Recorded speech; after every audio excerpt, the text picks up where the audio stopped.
TCL is a proud sponsor of the Score North Studios. Enjoy more of the things you love with TCL. If you're a golf lover, join in on fun discussions about golf from the perspective of two plugged-in Minnesota golf geeks, Brad Cole and David Branstad. This is 10,000 Swings. Hello and welcome back to 10,000 Swings. It is Sunday, April 18th, 2021. I'm Brad Cole. I'm David Branstad. We've got a great show for you that might include the RBC Heritage, college golf and the rich history of the Gopher Invitational, a preview of the 2021 PGA Professional Championship, and maybe even a breakdown of the best private and public courses in Minnesota. And next week, we actually have Blake Barretts, founder of IFA Agency, who's an agent for Adam Thielen and many other NFL players and former Gophers, who will be the guest for our show. Some football talk, some golf talk. It should be a fun night. But most importantly, first, this week, Jeff Kaiser from the University of Minnesota. Jeff, welcome to the show. Hey, guys. Great to see you. Really fun to be here. Welcome to have you. Jeff, so tell us a bit about your role at the University of Minnesota and what you do for a living. Sure, thanks, Brad. Again, I'm our assistant athletics director for creative branding and digital for Gopher Athletics. So kind of manage all of our visual brand for Gopher Athletics. We're really fun position. I'm working on more than 20 years now at the U of M. So fun job. Get to work with some amazing people and watch some great sports. So, Jeff, am I correct? You're the longest standing AD there at the University of Minnesota? Not quite. There are a couple ahead of me. No, there's some fine gentlemen named Mark Ryan and Jeff Seifertz that are actually ahead of me. Okay. So, but no, I've been there. I'm probably top 10 or 15 at this venture, I would say. And Jeff, tell us a bit about, so your day job, obviously you just talked about, but you do a lot of moonlighting for the university and for other businesses. Tell us about what else you do, because you have kind of a cool passion. In addition to being a pretty diehard golfer, tell us about the other things you do. Well, sure. I mean, I think when you come up in college athletics, for me originally it was college athletic communications. Stats kind of become part of your life from day one. So actually, when I moved here, got connected with a bunch of people at the Timberwolves. My wife was working there at the time, and I got to know our friends Jeff Municky, people like that, and started doing stats for the NBA. So I've been doing NBA official stats for Wolves home games for the last, I don't know, probably 18 to 20 years as well. And I do that for Gophers as well, just because it's kind of funny to do all this digital work for the Gophers and then not come to events and be involved as well. So do stats for Gopher football and basketball as well too. So that's awesome. And out of all of those jobs, what is the best part? Like, what do you enjoy the most? Like, what is like, this is the coolest thing? Is it, we see you courtside for a lot of basketball games. That's kind of cool. Like, you can always stop a Timberwolves game or a Gopher basketball game and usually see it courtside. But like, what's the coolest or best part about any of those jobs? Well, I would say the best part about all my jobs, my actual job, it would be at the U of M, is just the variety you have working in college sports. I mean, we have 25 teams, and I would say the most challenging and best part about my job is getting to know all the different coaching staffs, the huge variety of support staff people that we have, and just kind of learning how to make each program be successful. I mean, it's very, very different working with our football program or our basketball program as opposed to our golf programs or our tennis programs or our gymnastics programs. They're all very unique. It's super fun. And it's also just fun being around young athletic people as well too. So it definitely never gets boring. That's for sure. So you grew up playing a lot of golf with your brother, and your brother's a golf professional. Not a professional golfer sometimes, but he's a golf professional. So you grew up around the game. It's really in your blood. Over the years, what has been, obviously with you being a visual guy, when you talk about like different brands that are out there or different things you see out there, what is your favorite brand, golf brand logo? So you think of like all the different companies that are involved in the business. What's the golf brand logo that kind of stands out to you, or what are the kind of some of the top ones, since that's what you do for a living? Wow, that's a fun question. I mean, obviously, I'm very partial to Nike for sure. I mean, it's certainly the coolest, most unique logo in all of sports. It has been for so long. Obviously, and I worked for a Nike school as well at Minnesota, and I went to a Nike school at Penn State as well. So I've always loved the Nike logo. But there's some other just up and coming brands that I love from a branding standpoint. I mean, we're just talking about Grayson. I think they're a really cool up and coming brand with a really cool logo. But then again, some of the classic brands like the Titleist logo has never changed. It's very classic. It's never changed. TaylorMade's never changed. So I think those are great logos as well. But obviously I'm a big logo guy for sure. Very cool. If you guys haven't noticed, Brad's got the Nike logo very carefully placed in this in this screen. Well, and and obviously for those that are watching us on YouTube, you'll see we have some other logos as well. So we've got, our 10,000 Swings logo, the Score North logo, the Jarrett Yalen logo, and the PXG logo. And the PXG, I think the golf company is about 5 years old now, and kind of a cool new logo. It's very new to the game, but in my opinion, it really stands out. And there's some cool things that they've done with some of their different products. So, that's one that I think is kind of cool. If you haven't been yet, the PXG store at Southdale, proud sponsor of our show, and let them know that you heard about our show or about them on our show, and maybe you can try the new Gen 4 clubs. They've got some new putters, new wedges, irons, the whole deal out right now. Ready to fit you tomorrow. And unlike a lot of different fitting situations, they've actually been able to ship product fairly quickly. So, definitely give PXG a shot. They're doing some really cool things there, and check them out in Southdale, and for sure mention that you heard about them on our show. So, Jeff, we love hearing a little bit about your background and where you come from. So, one of the reasons why we wanted to have you on this show specifically is we want to talk about the RBC Heritage and this cool course they call Harbor Town. Just a beautiful piece of property. And, I've never been there, but I've always loved the lighthouse logo and some of the different things going on. So, Jeff, can you tell us a bit about the course and some of the unique things about that course for those that haven't been there? Yeah, well, first of all, I mean, anytime that you can actually go out and play a course that the tour plays annually, I think is a cool privilege. I mean, there aren't that many of them that host actual annual events, right? I mean, you probably got Scottsdale and Sawgrass, Innisbrook, I guess Pebble. Torrey, Pebble for sure. There aren't that many, so I think that alone makes it pretty special. But it's, the other thing that's nice about it is that, I would say even an average golfer can go back and play the tour tees, and it's not that overwhelming. You're probably playing from 68, 6,900. So you can actually kind of visualize how it would be being a tour player out there. So it doesn't really favor anybody either. I would say it's angular golf. You have to put the ball in the right spin. There's some spots where you think you have a perfect fairway shot and you're trying to hit it around trees. I mean, there's a lot of trees there, and I would say that they do a pretty good job on the broadcast of explaining just how tight the fairways are and how small the greens are. It's probably about half the size, I think, of normal tour greens, I would say there. And there are some that are just, absurdly small. So Jeff, I'm not going to lie. After the Masters, I get a little exhausted from golf, so I don't watch this event very much. However, this golf course intrigues me a ton. And I played a lot online with my kids on PGA Tour, 2K21 or whatever it may be. It looks tight as can be. Is it that tight? It is. Yeah, for sure, Brandy. It definitely is. I mean, there's I would say that actually the highlight of the course is probably the par threes. 7 is a super cool hole with water, and it's a whole green is surrounded by bunkering. But 14 has got to be one of the most intimidating par threes, certainly on tour, if not that you'll ever play in your life. 17 is obviously spectacular, going back out towards the water. But again, you got all kinds of issues there that you can hit it into the sound there as well. But it's super tight. But I will say it's really hard to lose golf balls there because the trees there are like catcher's mitts. They catch everything and throw it down to the ground. So you're not gonna be losing too many golf balls, but you're gonna be punching a lot out from the pine straw. I mean, I'm just on TV. This golf course looks fantastic, and it's probably top 10 on my list. I want to go play, but holy cow! Every time I play it online, I'm like, oh boy.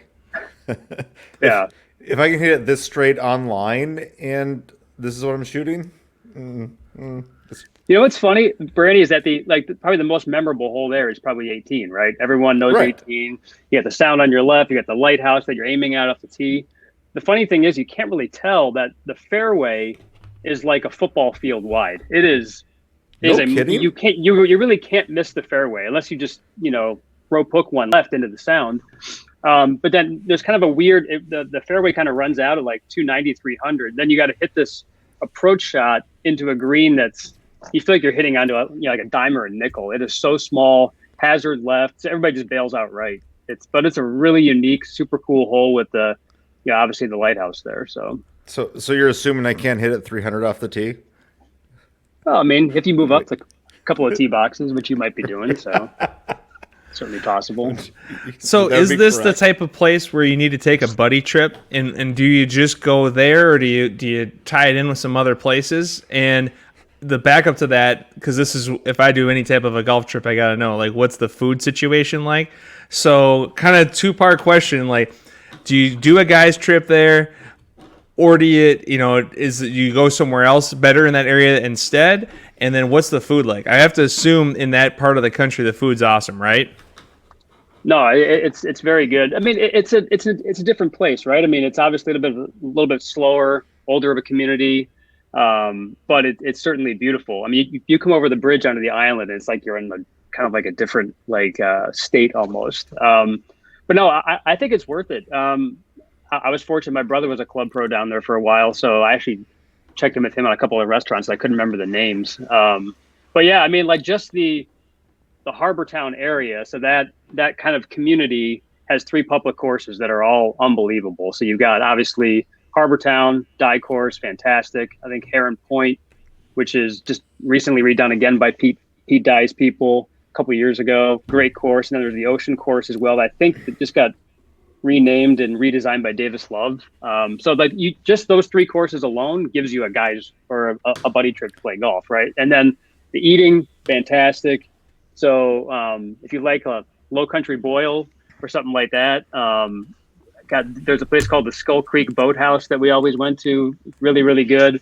But the funnest meal I think I had down there is a place called the Santa Fe Cafe, and they have a ribeye burrito bread. Okay, and it's an entire ribeye inside of a burrito, and literally, it takes all that you have to finish it. But it's absolutely fantastic. They have all kinds of different food there, obviously, because almost everybody there is either retiring or relocating down there, or on vacation. So I have to assume that there's more, like this ribeye burrito. Is it a flour tortilla? Is it I'm assuming flour?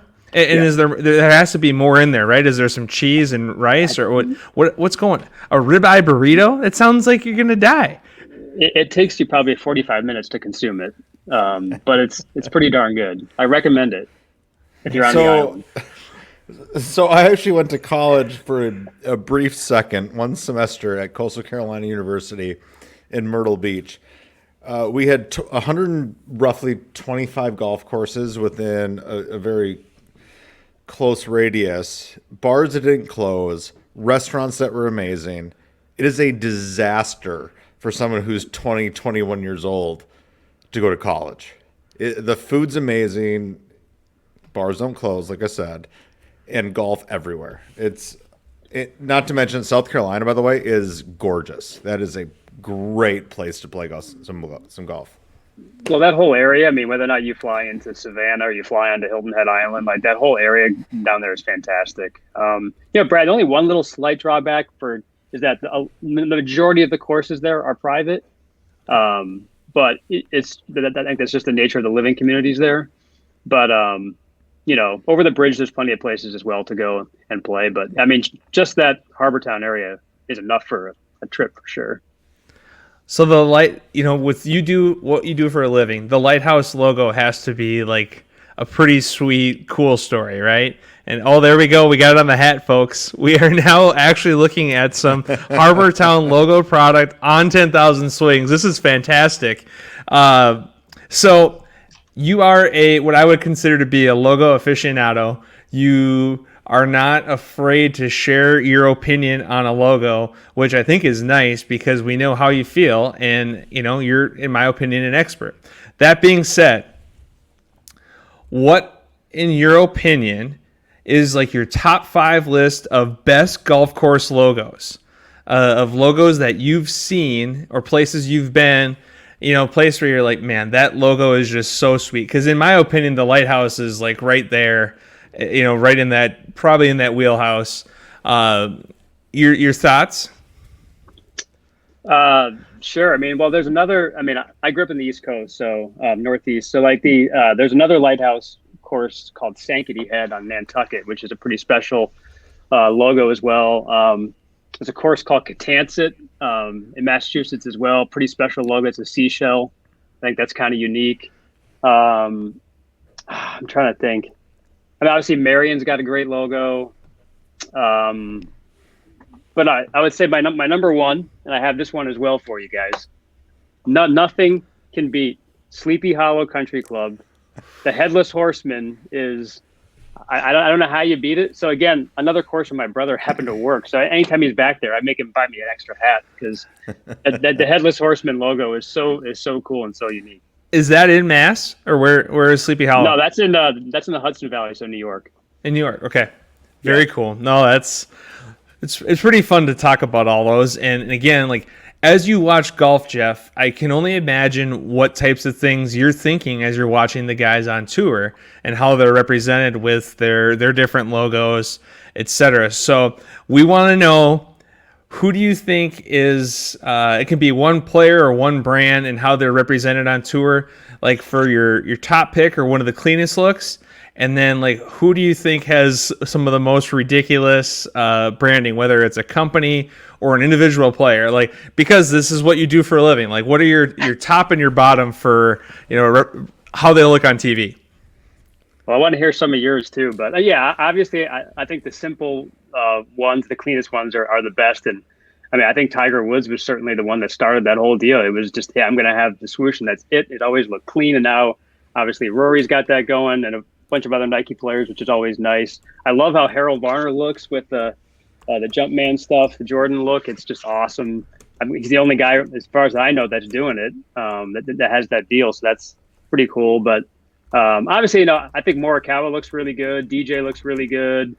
Billy Horschel, I've always liked kind of how his style and look and like his cleanliness on his deal. But I mean, there's plenty of bad ones, guys. I don't know. I mean, I feel like it's gotten better over the years. It's not quite as bad as it was like mid 2000s when it was just like embroidery central. I don't know even how you even swung the club with the amount of logos scratching you. And I mean, the amount of over embroidery was quite something. I mean, I don't know. And there's a pretty clear dividing line between the PGA Tour and the European Tour, right? Like, it seems to be a lot of the European players are way more of a, NASCAR type look, where a lot of the regular PGA Tour guys, a little bit cleaner look.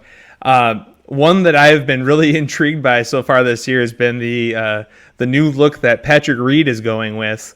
Has been quite interesting. I think he's got some sort of is it a pharmaceutical company or something now on the top of his hat, or on the front of his hat? He had Titleist for a bit, and he switched to a pharmaceutical company. He's just got kind of a lot of things going on there. So that's kind of a unique look that he has. But it is funny when you see, like, at Augusta, all these guys have like a very clean look, and then the European guys, whether it's Oosthuizen or whoever, right, that's got 5 to 6 logos kind of all over the place. Branding is just so interesting. Brandy, what do you think? The first person that comes to mind for me is Ernie Els. He's got Sap, he's got Echo, he's got Adams. Like, his hat's got 3 huge logos on it to start with before we even get to his golf shirt. But I think you're right. I didn't really think about it. Is that a Euro thing versus an America thing? I guess I didn't really think about it that way, but he's also a TaylorMade Adidas guy with the umbrella. Like, he's got some other stuff. The bag, yeah. Multiple logos in the bag, yeah. Now I get it. My gosh, I'm gonna whore myself out to everybody who's gonna pay me to do whatever I can to make a paycheck. But yeah, I never thought about that. It might be Euro versus American's a very different thing. So, Jeff, serious question. Let's say you go to Harbor Town tomorrow. You go in the golf shop. what is your plan? Like I talked about it when I went to Augusta, like I had kind of a budget, right? What is your budget? You're at Harbour Town. Well, and what's a rack rate at Harbour Town? Is it 300 or what is it?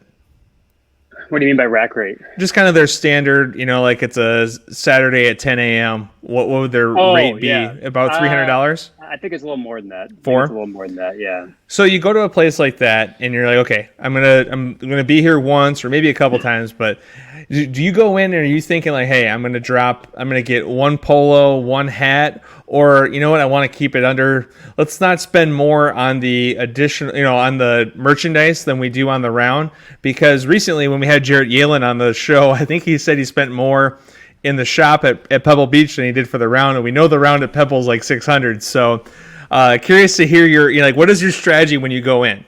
Is that maybe a better opportunity just to call Jarrett, like get him on the phone and say, hey, Jarrett, like, hey, here's the deal. I'm at Harbour Town. How much should I be spending right now?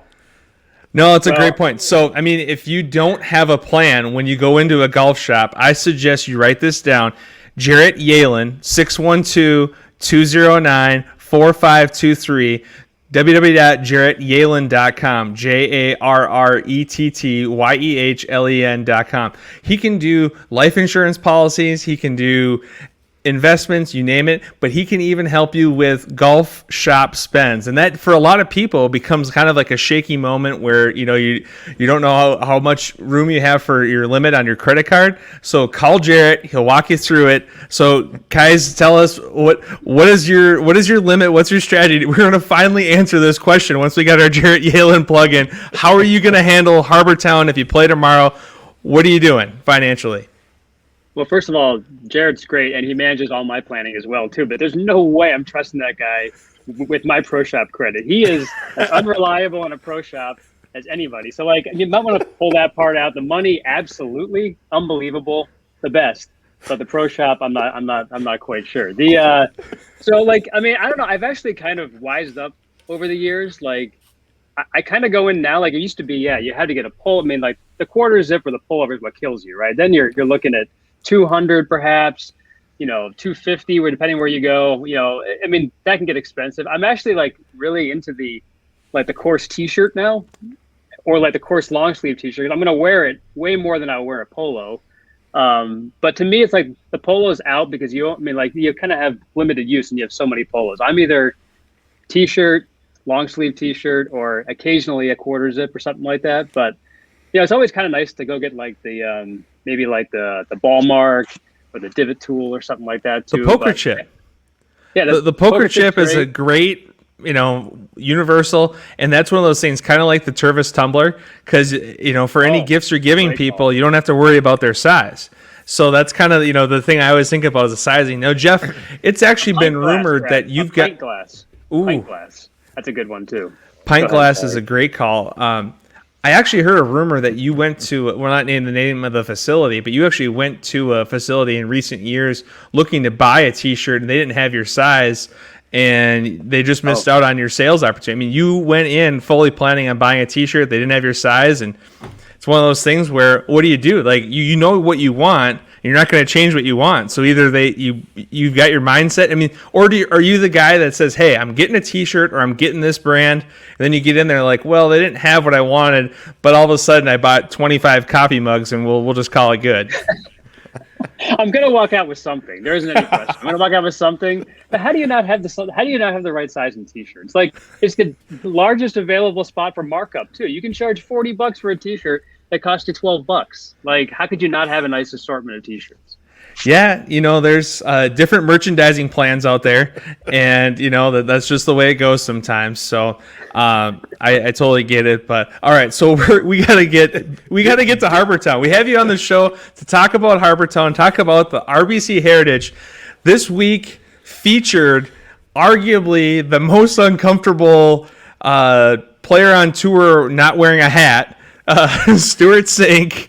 This guy has been on so many memes, so many GIFs over the years, showing, the 5 different shades of color that he has. I mean, him without a hat on is priceless. But how good did this guy look this week? First 2 rounds, 16 under, and no one finished better than 15 under for the whole tournament. I mean, what a show.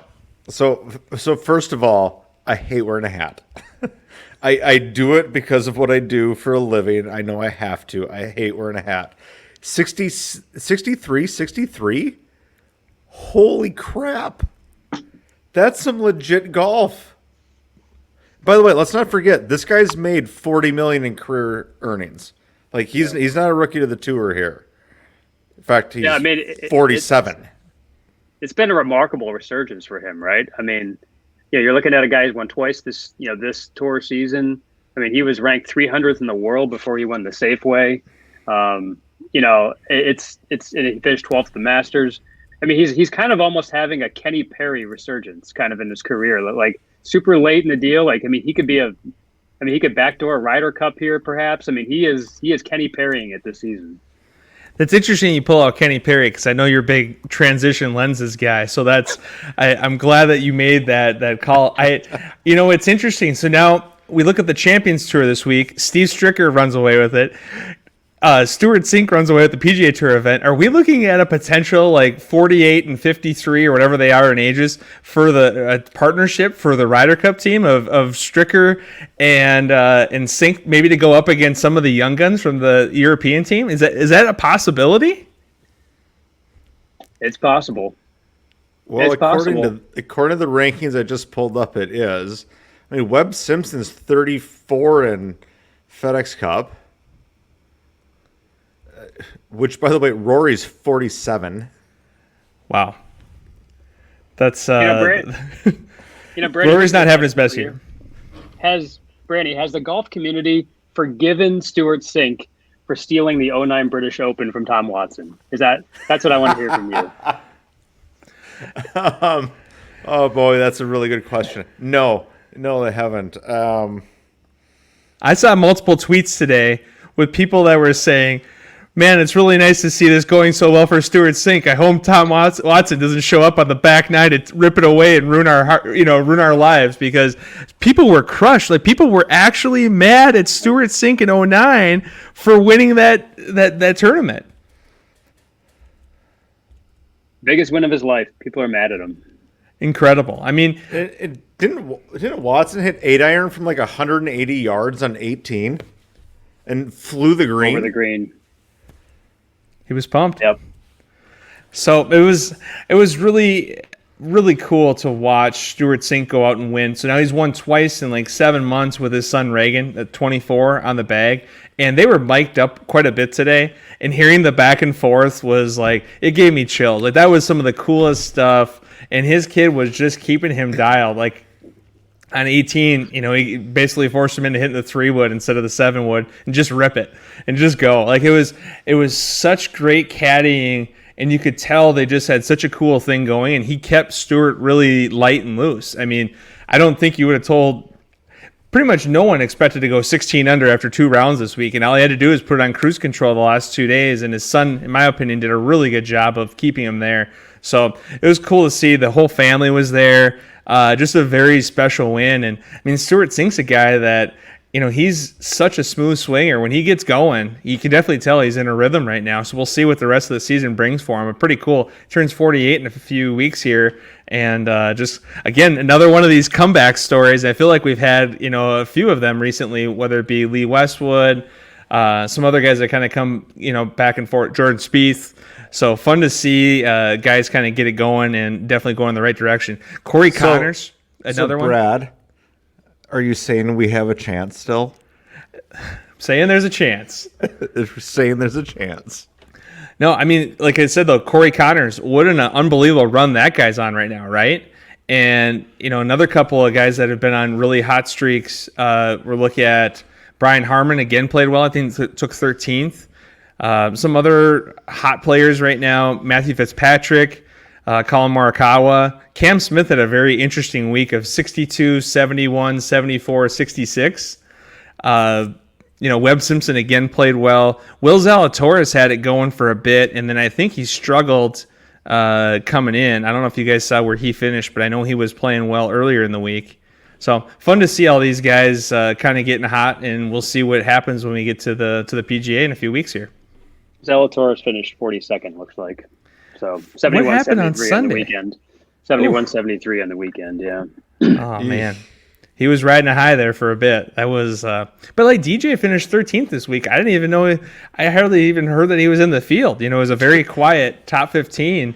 You know, just doing his thing. I didn't even know he was playing until we went through show notes tonight. And you're like, DJ, quiet finish. I'm like, what? Yeah, 13. He's in there? So okay, cool. You know, Jeff, one thing I noticed actually during the tournament, like so Matt Wallace was in contention, right? He's kind of a fun guy. He's involved in all these European Tour ads and stuff like that.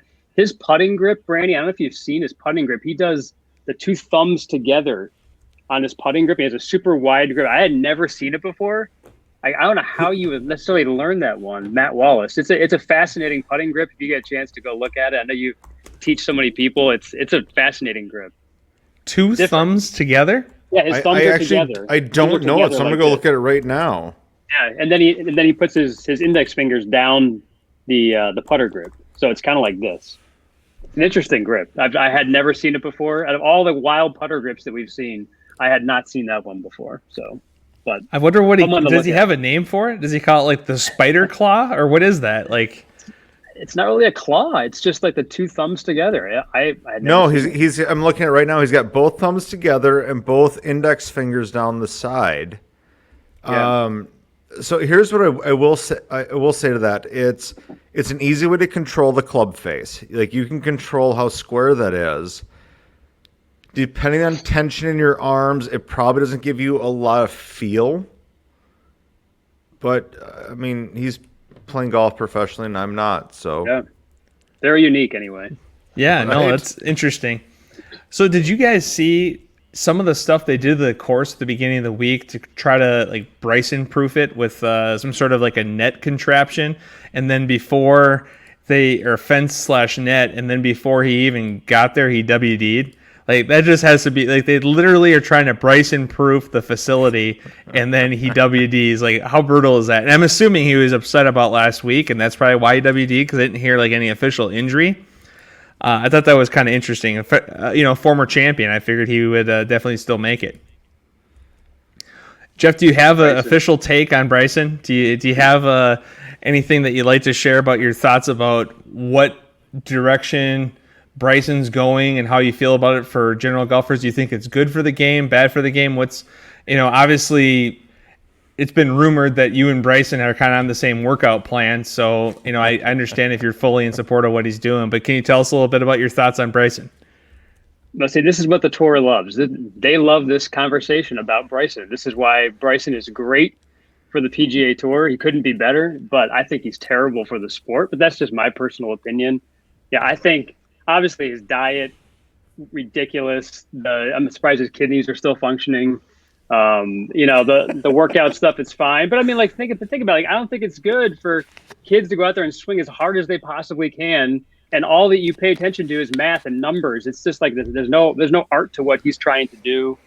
I don't know, like the science and the silly clubs that are all the same length, and I mean, it's interesting, and obviously I admire his work ethic and things like that. I just kind of can't stand him, but that's just and his silly hat too. I can't do the hat. Would you say?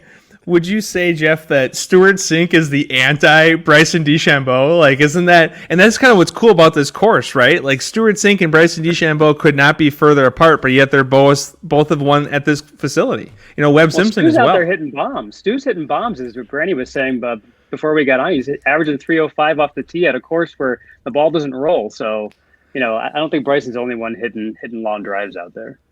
So, all right. So, Jeff, here's where I'm going to disagree with you for a second. I think Bryson's actually good for the game of golf. Good for the game, whether you disagree or whether you agree with him, we're talking about him. But for kids, if you look especially young kids, hit it as hard as you can and learn how to do that early. Because if you don't learn how to do that early, guess what? You're going to turn into the journey of what Bryson's been doing. Interesting. But it's a fun conversation topic. I will definitely say that, but for sure.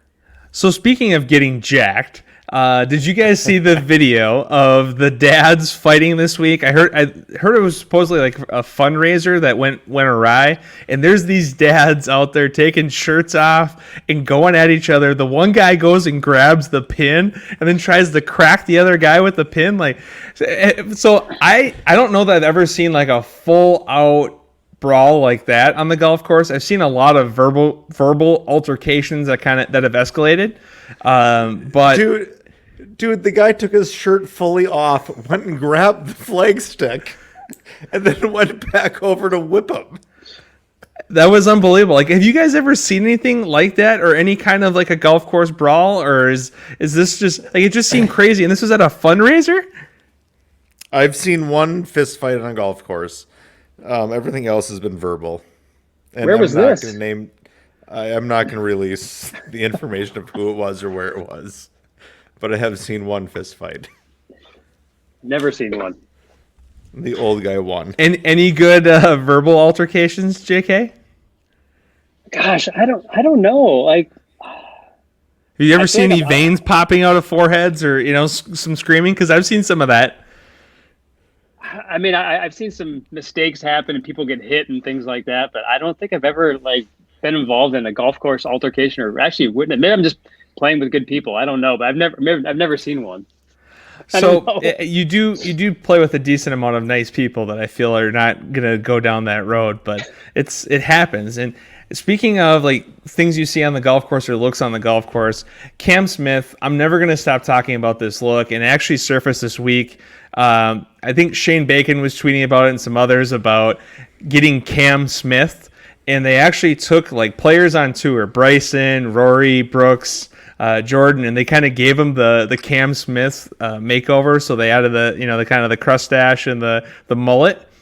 And what is your thought, Jeff, on both the look that Cam Smith is rocking, and then what would you look like if you were Cam Smith? Wow. I mean, this is coming from a guy who can't go more than 3 weeks without having a haircut. So, I mean, I'm not necessarily the one to ask, but Cam Smith's great. I mean, they had video of him fishing while he was out at Harbortown, just throwing lines in during the practice rounds. Like, he's great. I mean, he's hilarious, and I don't know that I could see myself rocking any of that, but mad respect for him pulling it off. He was a guy, when he kind of burst onto the scene a few years back, like, he looked like he was like 15 years old. So I almost feel like he's kind of doing the Joe Dirt just to be like, hey, I'm an adult, like that's because he said his girlfriend doesn't like it, his mom doesn't like it, but all of his buddies out there just think it's a hoot. And I think it might be partially at this point, like, he doesn't want to jinx it, right? Like, this guy's on a heater. Like, he had a couple of really bad days this week and still finished top 10. Like, he is just rolling, and I feel like he's afraid to cut it at this point, which, maybe he should play baseball, because those guys, that seems to be more superstitions there. But would you ever, so Jeff, is there ever a time in your life where you were playing so good at golf, you're like, hey, Leah, I just can't get a haircut? Like, I just broke 75 the last 3 rounds in a row. Like, I just can't get a haircut? Or are you not prescribing to the just let the mullet flow? No. Let's take that to a different story. Have you played such good golf that you can't take any superstition to a different level? That it just keeps going? I've done it. I've got to have the same. Go back to the pre-shot routines. I've got to do the same thing every single time. Have you guys done it where it's like, I'm playing really good, I've got to keep with this same superstition, this same pre-shot routine every single time? Not so much for me. The only superstition I have is I refuse to play somebody else's lost ball. I won't even pick it up. Like, I'm not. If I find a ball in the woods, if I find a ball in the water, like, I won't pick it up. The ball was lost for a reason, and I don't want anything to do with it. That's quite the superstition. So you'd rather go buy new golf balls than use whatever 100%. You found. Yeah, it's there for a reason. Let it be. It's done. Yep. The golf industry loves you for that, Jeff. Yeah, no doubt. Mm-hmm. So speaking of golf balls being lost, we have to talk about this story that came out from the European Tour this week. And I only know it because Eddie Pepperell tweeted about it. Eddie Pepperell, another one, he might have already had some, Eddie Pepperell might have already been Cam Smith. I feel like his look is kind of similar to the flow that Cam has going. But Eddie tweeted today about Thomas Detry. And so I'm like, well, geez, I have to see what he did. So they're playing the Austrian Open this week, and John Catlin beat Maximilian Kiefer in a playoff on the 5th playoff hole. And I do want to note that Maximilian Kiefer has to be notable for best tour names. But they're on the 5th playoff hole, and it's a par 3, and Catlin makes a bogey. Maximilian made an 8. And I'm like, geez, that's not good. Well, I'm looking more into this Thomas Detry thing. Thomas Detry on the front 9 made an eagle, a couple birds. He's like 2 or 3 under. Goes to the back 9. He eagled his first hole. Yeah, great start, right? And a couple more birdies. He shoots 49, 33 on the front, 49 on the back with 3 birdies.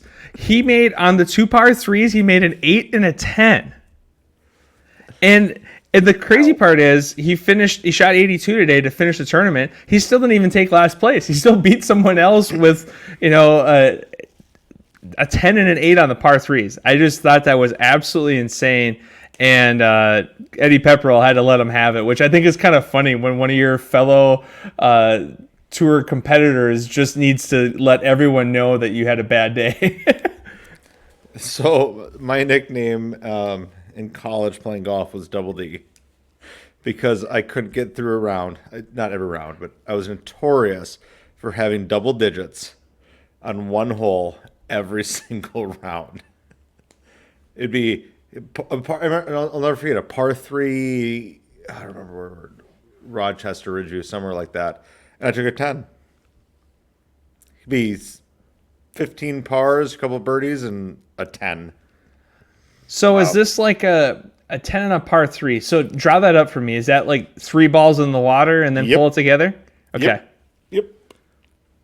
And is this a hole that's similar to like 17 at Sawgrass? Because I didn't know that Rochester or Ridgeview had any courses that were, or holes that were that tough. No, I don't know if it's Rochester, Ridgeview, or where it was, but yes, it's water left. I hooked it 3 times and plunk, plunk, plunk. Maybe after the first one, you go a little weaker with the grip. Just a thought. Yeah, no, I was in college. I was 21 years old. Making good decisions, just like we heard about in South Carolina. That's awesome. Exactly. Should be a good future for your sons. So, Jeff, one of your passions is music. And next week we have the Zurich Classic, which, in my opinion, is a very unique tournament. It's a 2-man event, only a 2-man event on tour, I believe. And everyone gets a walk-up song.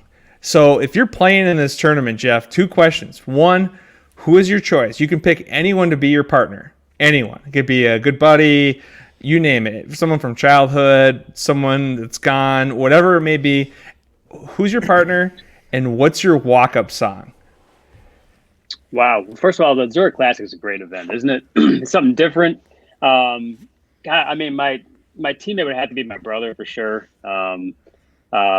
Super fun to play golf with. He's obviously a pretty darn good player himself. If it was a tour player, I'm kind of leaning Rory or Max Homa, I would say, would probably be the 2 guys I want to be my teammate. But yeah, certain if it's that, be my brother. But song, yeah, I thought about this one, Brad. I'm obviously like a hard rock metal guy for the most part, but my favorite band is 311. So I think you're playing golf, you want good vibes, something fun that's going to be in your head. I mean, I'm always playing golf. I always have a song stuck in my head. It's anytime, especially when you're walking, you can't get it out. I'd probably just pick something like Sunset in July by 311 just to be a good, happy vibes thing that would get me through a round of golf. So do you think it's going to take Rory through a round of golf, though? Well, I'm not worried about Rory. I'm worried about myself. Brandy, what's your answer? Yeah, what do you guys so I literally, this thought has been in my head for a year. We've talked about this last year when we were briefly on the show before we got cut off. And I thought Sister Christian was going to be a walk-up song. I am now convinced it's Jukebox Hero. And I'm going to walk up there with a golf club in my hand, ripping that guitar. And that is it. I like it. Good Who choice. I play with, I don't care. So for me, I'm picking my dad, or if it can be someone from the tour, I'm picking Tiger. And I've decided my official decision. I went back and forth on this, but Enter Sandman would be my walk-up song. So I think that would get the people pumped up. Yeah, see, Munich kind of took the thunder from my original one that I wanted. He took Master of Puppets, and oh man, ticks me off. I wanted Master of Puppets. I just feel like any kind of hard rock, Metallica, any of that would just be fun, just to get people jamming. But you could have a lot of fun with some rap songs. I was thinking like All I Do Is Win could be a fun one, to get the people all pumped up. The hands go up, down, up, down. Pretty much anything that, hands you play. Go up. And they stay there? Exactly.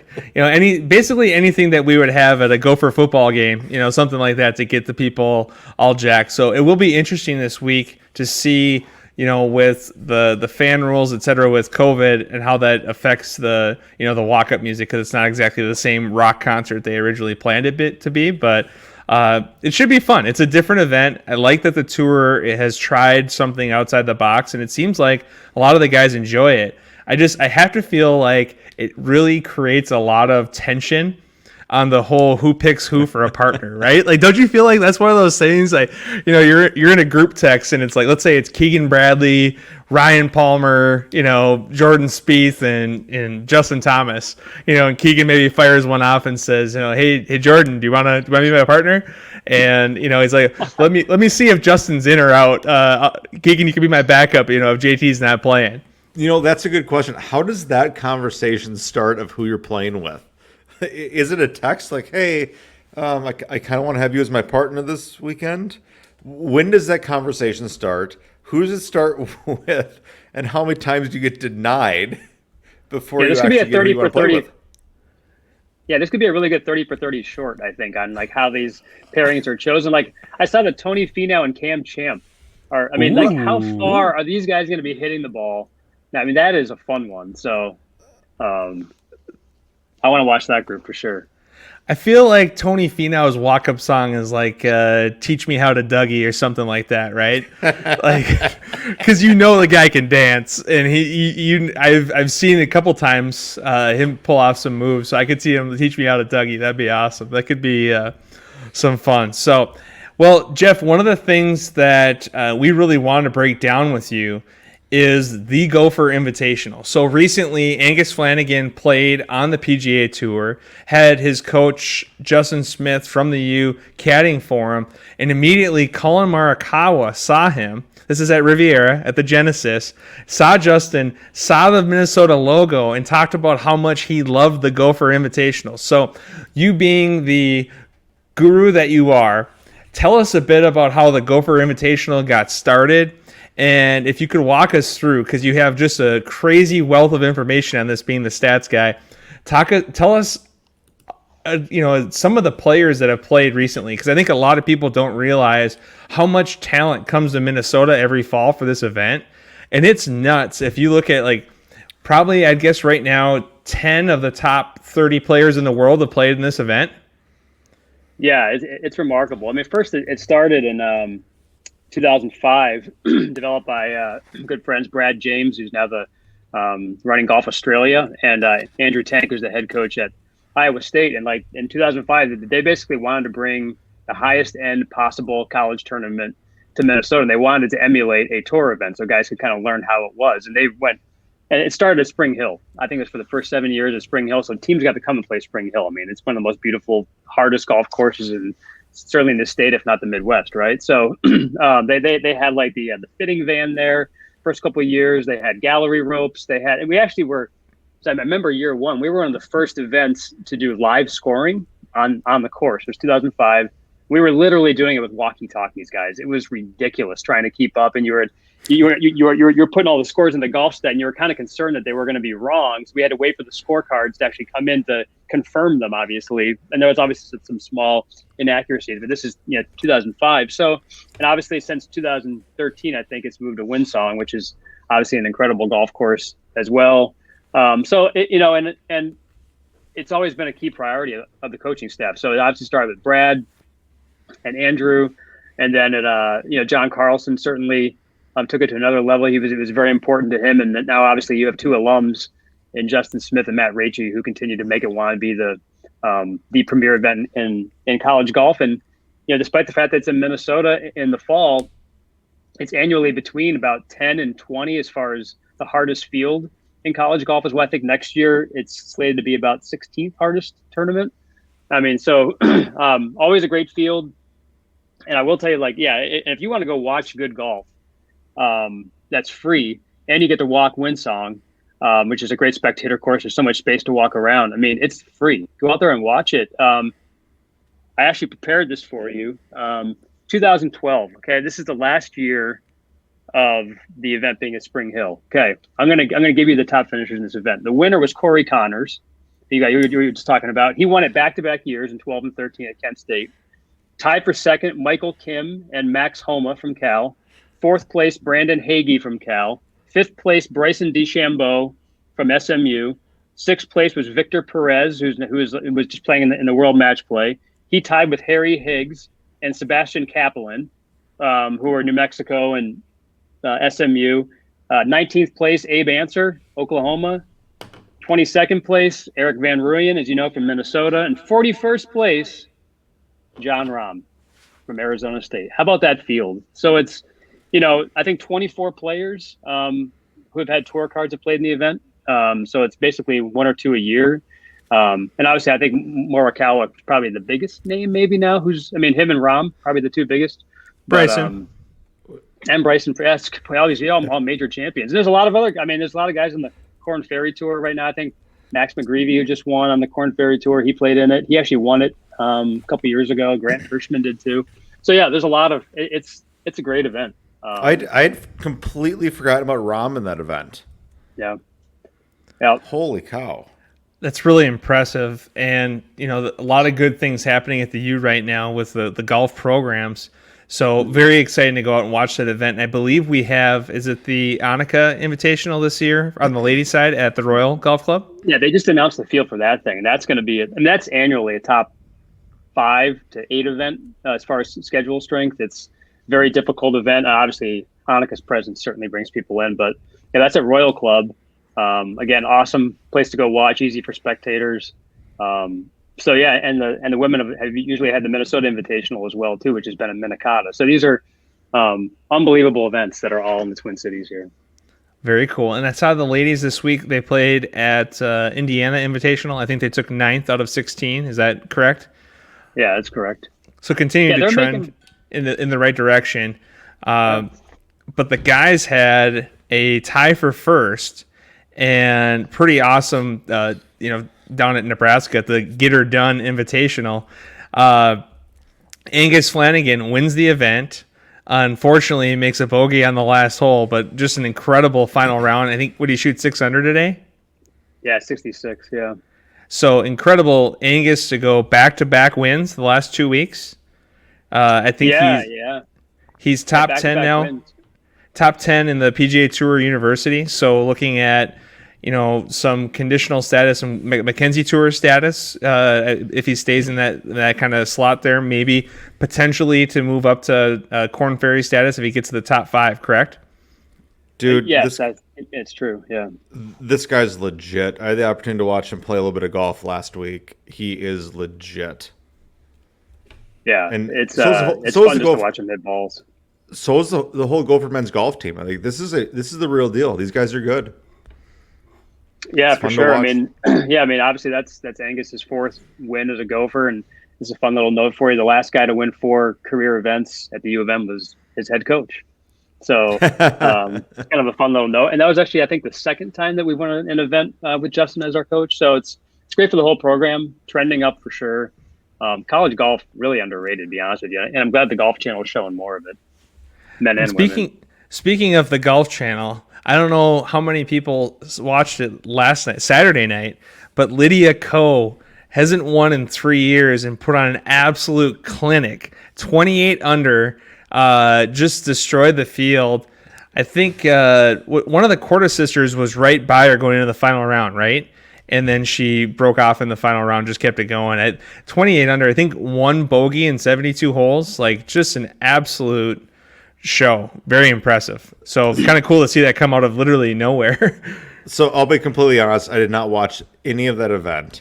It was filled with football with the kids and baseball with the kids this weekend. But my oldest son, Aiden, comes up to me and goes, Daddy, this girl's 28 under par. How is that possible? I'm like, what? She's 28 under? Brandy, that last group, just watching that last group with Ko and Korda and like just the stripe show that they're hitting. I mean, the swings are freaking perfect. It is so repeatable and so fun to watch too. But Lydia Ko, I mean, she's doing same as Jordan Spieth and Matsuyama at this point, right? Just, I saw a great player who's come back. I saw one swing comparison of the final two, and boy, their positions at impact were amazing. Yeah. And so I guess I get it, but like 28 under, holy crap! Unbelievable. That's a lot of birdies. So Jeff, one of the things that we've done since we've come back on, since our pause during the pandemic, we've really tried to talk about local businesses every week and some sort of a local business that we've supported one way or another. And obviously, we have a very strong relationship with both PXG and Jarrett Yalen with Northwestern Mutual, but other local businesses on top of those two that we've been supporting. So every week we pick at least one local place that we supported. I did my normal this week, but I did branch out. So on Tuesday night, we went to a place in downtown Anoka called Jelly Bean and Julia's. It's a new barbecue place right on Main Street in Anoka. So kind of if you go across 169 there, go right before you get to Highway 10 towards Greenhaven. And if you like barbecue and unique foods, Jelly Bean and Julia's, really, really good food. We had their fried chicken special along with some mashed potatoes and some sides, and it was out of this world. So very cool place in Anoka, Jelly Bean and Julia's. That's where we tried this week. How about you, Brandy? So, Brad, I'm going to highlight a place I know you love as well. We did Sweet Taste of Italy. Their spaghetti is phenomenal. I've never had their fettuccine before.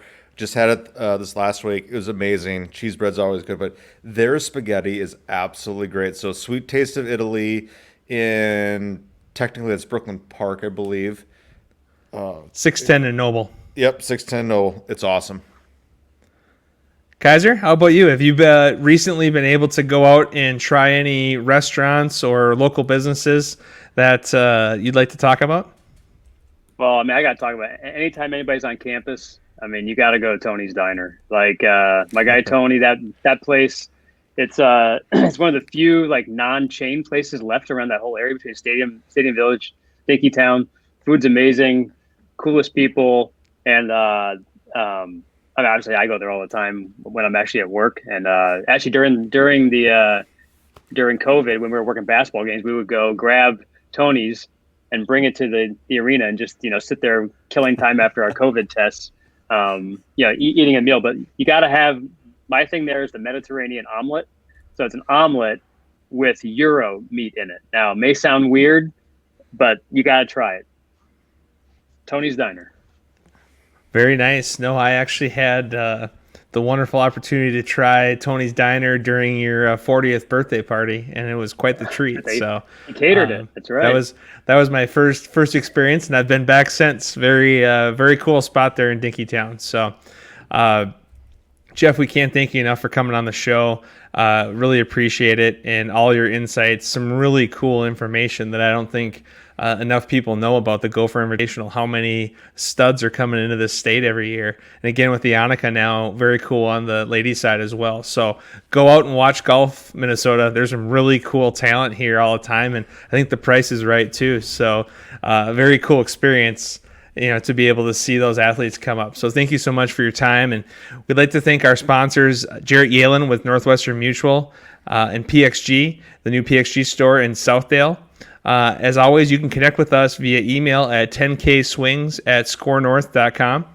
Please subscribe to our show wherever you get your podcasts, Apple, Spotify, Score North, and give us a 5-star rating.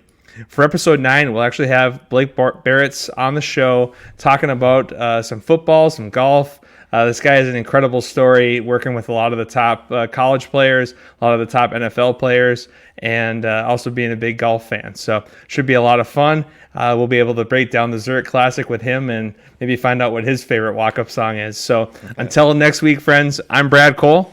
I'm David Branstad. Cheers.